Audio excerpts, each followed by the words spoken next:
nila ni Jacob na mapasa kanila na ng kanyang kuya Roldan ang bakunawa nang dahil sa kondisyon ni Diego.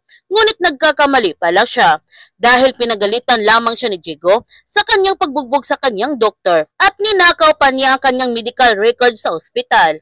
Napahiya si Jacob sa karamihan nang dahil sa kondisyon ni Diego, nag-away-away na nga silang lahat. Hindi kasi naniniwala si Pastor na nasisira na ang pag-iisip ni Tanda, habang iba ay naniniwala sa mga sinasabi ni Jacob. Pumunta si Diego sa bahay ni Samuel upang makiusap kung pwede siya na lamang ang maghatid kay King sa paaralan.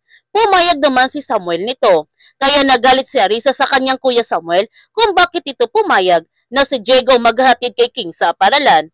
Sinabihan ni Samuel ang kanyang kapatid na may taning ang buhay ni Diego. Gusto niya na makasama ni Diego ang kanyang apo at kailangan niyang paghandaan kung ano man ang binabalak ni Jacob. Sinabihan ni Jacob si Leah na kunin niya ang kanyang anak kay Samuel. Talunin niya si Samuel sa korte. Samantala, itutuloy na nga nila Alex ang kanilang planong pagtakas.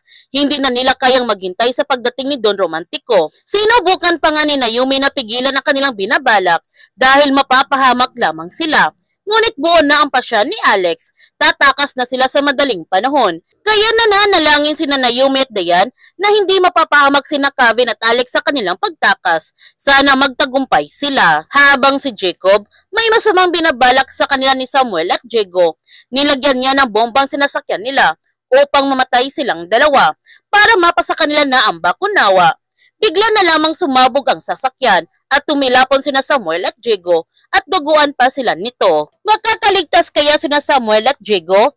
Yan ang ating abangan sa Sins of the Father.